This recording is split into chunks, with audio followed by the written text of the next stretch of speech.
Hello everyone and welcome to my channel. I'm sorry that yet again Saturday night crafting is showing up on Sunday. However, I do have a very good excuse again.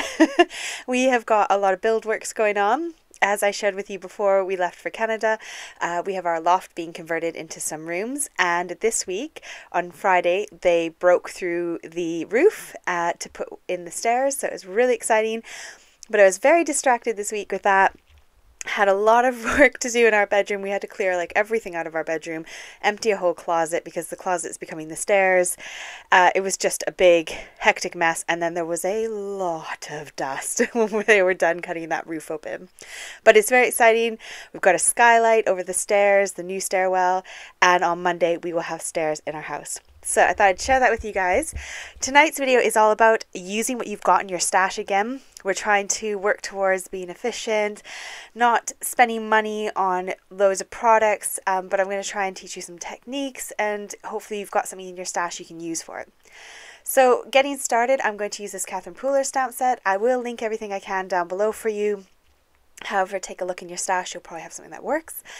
And I'm going to use this ink pad, which is from Alina's shop. It's kind of like a hybrid ink pad. It's a mix between a pigment and a dye ink, but it works a lot more like a pigment ink.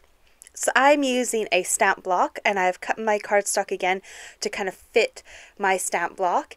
And I didn't like that first impression, so I'm turning it over and doing it on the back, and I'm going to grab a piece of foam. So any kind of fun foam or a thick block of stamping foam works really great just to get a better impression. You can see here I get a lot more even pressure and a lot more of a good impression. Now this is a technique I've done before. However, I used water-based inks like the Distress ink or Distress Oxide, and then I've gone ahead and spritzed them and then stuck them down. But this time I wanted to do quick card making.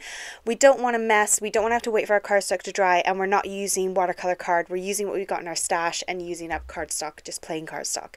So I'm just sharing with you now what it looks like when you use different ink pads. So if you use a Distress ink pad, it comes out quite blotchy. You can see the lines of the ink pad. Distress Oxide, a little bit better, get a little bit more coverage, as opposed to that hybrid ink pad.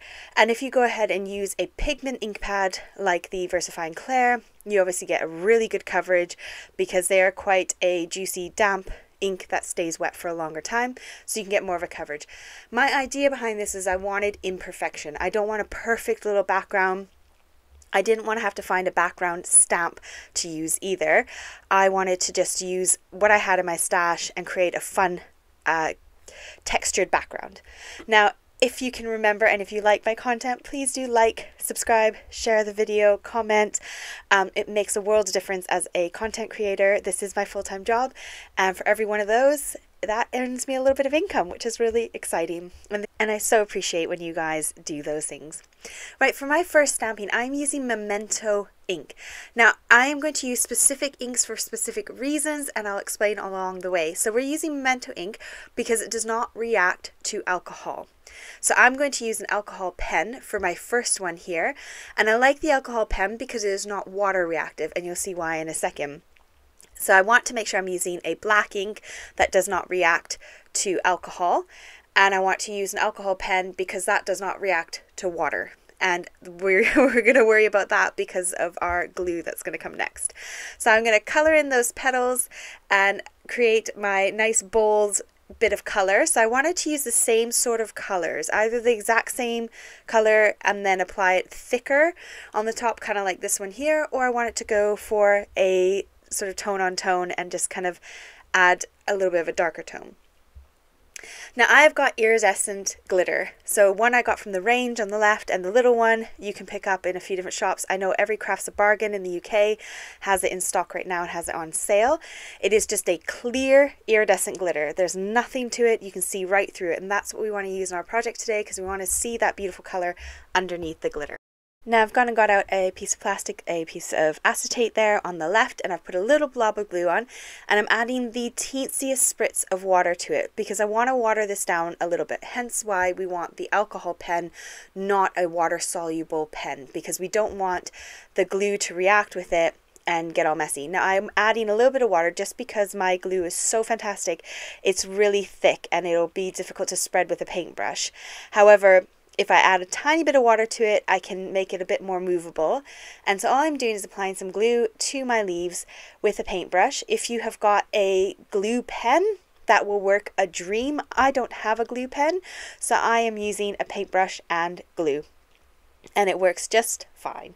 And when I'm done applying some glue, and it was drying very quickly, so I did have to do it in sections, I'm going to go ahead and sprinkle that iridescent glitter on the top, and then I can fix those patches that I've missed, and then I'm going to let it dry fully. Once it's fully dry, we can then wipe off that excess glitter, but we don't want to do that while the glue's still wet. Now for my next card, I'm going to take my Distress inks. I'm going to ink it up. This ink pad was a bit juicier than that first color I had, so I got a lot better of a result. I'm going to take another one of those leaf stamps. I just love them. They're so cute. I've used these probably a good 30 times, 40 times since I bought them. They are fantastic value for money, and they do come with coordinating dies, which is really handy if you do want to cut them out.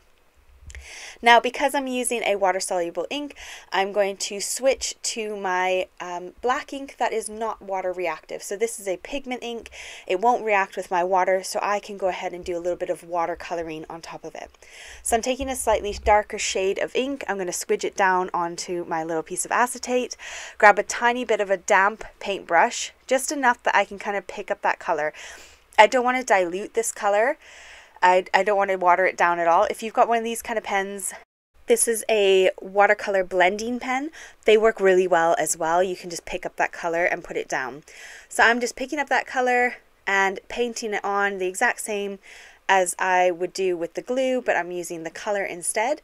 And I'm just going to apply it to all those little leaves, and that kind of makes that color pop right out of that stamp. Now, if your Inkpad collection is small or you don't have the right color that you want, you can also use paint. I've got some gouache here. This is from Arteza.